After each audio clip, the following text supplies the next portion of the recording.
ตามอันนี้แนะนำเอาซีดใส่แพรแล้วจึงค่อยเซ็ตมันสิเอาย่านใส่แค่นั้นเนาะเพราะเฮาซีดจั่งใดมันบ่สม่ำเสมอมันอยากเป็นด่างซีดน้ำยาใส่นะบันใส่ทึกแค่นี่ก่อนเนาะ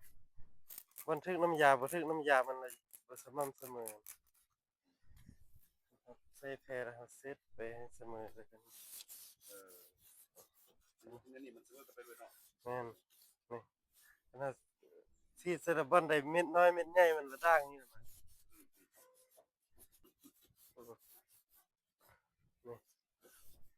ขนาดซีดบัดเดียวมันก็ออกเลยอยู่จ้ะขนาดซีดบ่เสมอมันละด่าง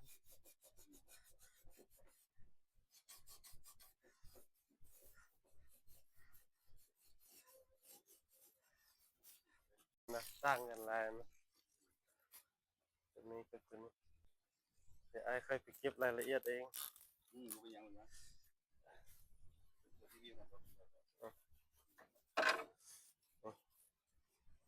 เอาปั๊บไปเลย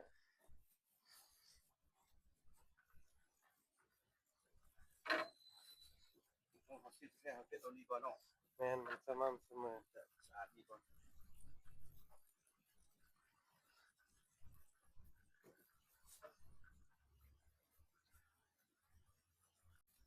อ่า